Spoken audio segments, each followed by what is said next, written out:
Um, Leslie, obviously the bye, you're working on a bunch of things. I'm assuming the run defense would be somewhere pretty high on that list based on what we've seen so far. So, assuming that, what kinds of things were you able to do in that area to address it during the course of this bye? What we try to do, Vic, is go back and look at some of the runs that have hurt us and what we're doing versus those runs and how we can improve some of our techniques, some of our fundamentals against some of those runs that show up repeatedly. And I think our guys did a good job today when we were going through practice as we went through some of those runs that we evaluated during the bye week that really hurt us. And hopefully we'll be better against those runs going forward. And we'll hit them again throughout the week because, as you know, it's a copycat league. You know, people see something that hurts you, they put it in their offense. So we'll hit some of those things again this week. And one more, to what degree, because I know it's got to be a collective thing, the concern about losing that game against Arizona the way it was lost, and obviously the pressure that I'm sure some guys and the defense as a whole and some in particular feel, your reinforcement of guys, that happened, it's behind us, and we got to just focus on this next game. How conscious are you of that, and how do you deal with that? Well, it's just what you just said. In our league, you have to be able to move on. Whether we have won that game or in this case, we didn't come away with the win, you have to be able to move on.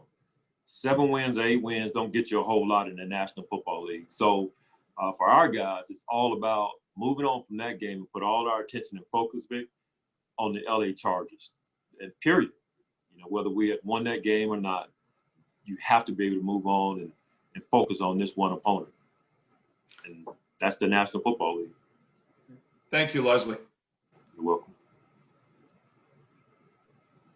Hey, Leslie, we talked a little bit about Dane Jackson last week, and I'm just wondering, for a guy that's come in and played as well as he's played, what's his path to a full-time role? Because ahead of him, when healthy, Levi Wallace has started a lot of games for you. Josh Norman, what he's done in this league. Is it tough for him to carve out an every week role, or is there a path to it?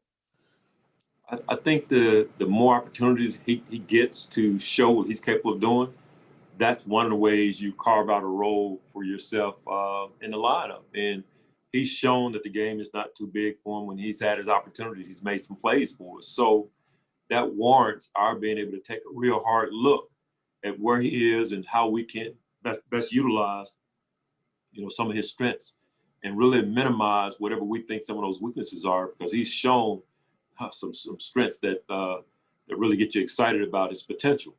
That being said, Levi's done some good things for us this year as well. So you don't want to, push him aside because he's done some good things. Now, Josh has been in and out of the lineup. We haven't seen a whole lot of him because of, various things that have come up. But it's good to have a guy like Dane who is capable of stepping in and helping you out. And we'll just see how he progresses as time goes on. Mm-hmm. I asked Sean a little bit about Justin Herbert, and, I've just been amazed. You watch him week to week and you see the highlights, but the way the efficiency of this Chargers offense, led by a rookie quarterback who, probably was the third guy being talked about going into the season. What do you see on tape, and what are the challenges going up against this offense? Well, like you, I've been very, very impressed with what I've seen. Does not play like a rookie, and he's basically leading that offense. I mean, he's really the reason they're having so much success as an offense, and that's unusual this early in a rookie's career to really be the guy that shoulders the brunt of the success or failure of the offense. So his release, his accuracy, his mobility, he's a smart player. He just has a lot of good qualities and has a very good size as well. So a lot of positives, and we got to find a way to, affect him on Sunday. Thanks, Leslie. You're welcome. Well, good afternoon, Leslie. Mark Gahn from the Buffalo News. Hey, Mark. Yeah, my question was the same as Matt's. So just to expand on Herbert, what do you think of the ability they're showing to, create downfield shots and Herbert's arm throwing downfield? But his accuracy, Mark, throwing the football downfield has really been off the charts. I mean, those guys really don't break stride. They've hit a bunch of explosives, and their underneath work with Keenan Allen really stood out this past weekend against the Jets. But you're right, those shots they take down the field, he does a really, really good job of putting the ball where only his players can make the play on the football. So credit to his accuracy and his arm strength. He's done a heck of a job. Thank you. Hey, Leslie, speaking of Keenan Allen, what are some challenges that he presents? He had 16 catches, I think, this past weekend for a lot of yards. So I guess what can he do to a defense and how can you stop him? But Matty, he's one of the best slot receivers in our game. He can make plays outside as well, but he really makes his money on the inside. And the performance that he had on Sunday was, really magical in a lot of ways. And it seems like their quarterback really targets him. He looks for him. And his numbers have gone up because of that. They've got a great rapport between the two of them. And we're going to have to find ways to slow him down. But he's one of the great slot receivers we have in our game. Thanks, Leslie. You're welcome. Hi, Leslie. It's Kim Jones from NFL Network. Hey, Kim. After coming out of that game, do you worry about confidence at all? Cheerleader would not be the word I'm looking for, but do you have to kind of buoy the spirits at all of your very proud group? Kim, what we've tried to focus on is what I mentioned earlier with Vic, just being able to focus on the charges and what we have to get done to win this ball game. That game is over with from a week ago. And if you're not able to move on from games, whether you win or lose in our league, you're not going to be successful over the long haul. You have to be able to let that game go, focus on the next opponent, and put all your energy and effort into that opponent. And we've got some guys who have confidence. They know who they are. They know what they're capable of doing. And I think we're mature enough, at least I believe we are. We've had enough conversations after the game that we can move on from that game and really walk on the field and practice with great confidence. And that's what it's going to take on Sunday. It's hard to go out on that field if you have any doubt and achieve what we have to get achieved. I mean, we've got so many positive things going for us right now. And that should really help our confidence, knowing where we sit and the opportunity that's in front of us. If that doesn't get you excited, and if that doesn't really get you confident about playing, Right. There's so many teams would love to be where we are. Mm-hmm. So our confidence level should be extremely high, extremely high. If I say that you believe in the football character of your group, and that is also one of the reasons you think they can move on, am I accurate with that characterization? Very much so. I mean, they've shown great perseverance throughout the year, Kim. And, when something bad happens, being able to move on to the next play and line up and playing. So it's a high character group. And just watching how they've handled various situations throughout the year tells me we'll be able to move on from that ball game for sure. I really appreciate you, Leslie, and I hope you have a happy Thanksgiving. Same to you, Kim. Hi, Leslie. Matt Fairburn here. Obviously, after an all-pro season and the big contract Tre'Davious got, a lot of expectations coming into the year. What have you noticed about how he's handled it? How do you feel that he's handled that part of it, kind of getting put on a different level with the contract? I think he's handled it really well around his teammates, Matt, and then watching him in the locker room, on the practice field. I think he's done a really good job in not letting the contract affect his play on the field. And really of late, he's playing his best football right at the right time. And I talked to him about this a few days ago, just really encouraged by the things I've been seeing over the last few weeks, looking more and more like the Tredavious we've been accustomed to. And that will help us as we get ready to enter this last week of November going into December. The way his performance has improved as the year has gone on. So to answer your question, I think he's handled the contract signing extremely well. And his teammates, they hold him in such high regard. And part of it is the way he's handled some of the success that has come his way. In what areas have you seen him improve since the beginning of the year? What have you seen, I guess, anything that stands out that made you think like, all right, he's back being who we want him to be? Well, one of those areas is his tackling. His tackling has picked up a lot of guys struggled in our league coming out of the quasi training camp that we had from a tackling standpoint.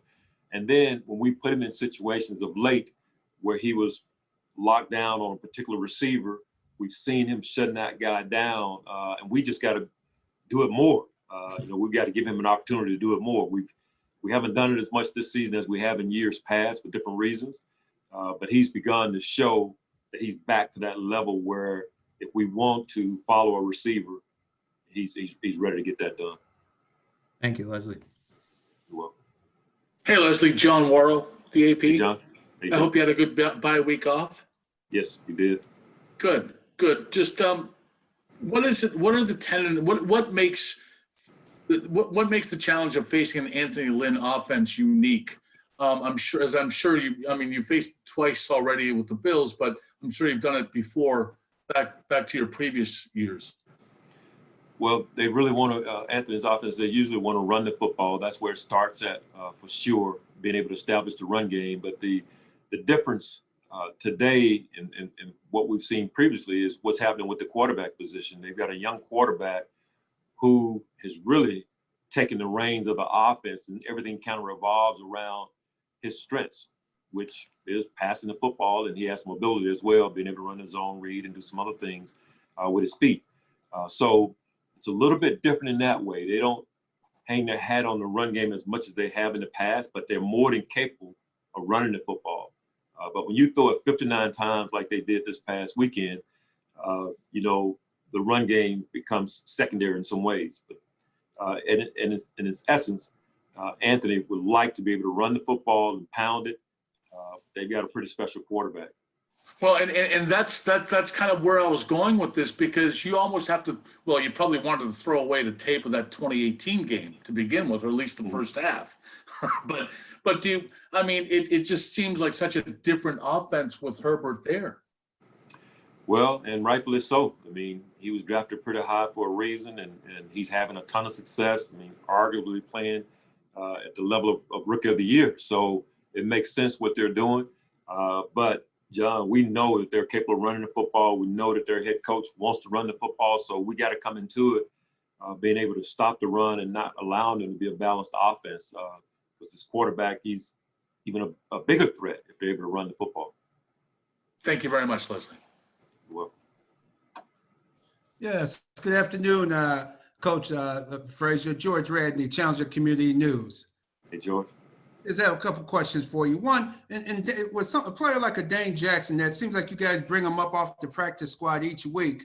I wonder, has the rules changed for this season only, where other teams can't pluck players off of your practice squad and put them on their active roster? Has that changed? Yeah, things have changed in that regard, and part of it revolves around the COVID. So it's a lot tougher for teams to be able to pluck guys off of your practice squad than years past, and for good reason. This is not the year you want to be losing guys, because of the situation that we're in. Okay, good. So he's pretty safe of keeping your guys, especially guys like Dane that's looking really good right now. Yeah, we're fortunate to have Dane, and we want to make sure that we keep him right here in Buffalo for sure. Beautiful. And my last question for you, they're putting pressure on these young quarterbacks. Let's see, yesterday, Denver defense, they came from all angles, and Tua couldn't figure out where they were coming from. Do you think that may be a precursor for these young quarterbacks to go after them with the blitz packages?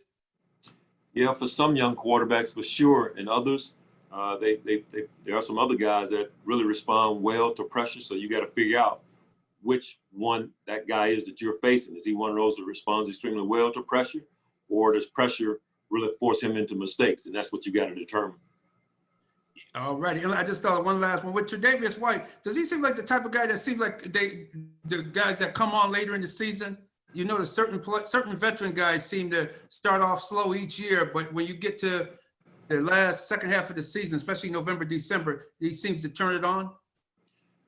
For us, Tre'Davious has been pretty consistent throughout.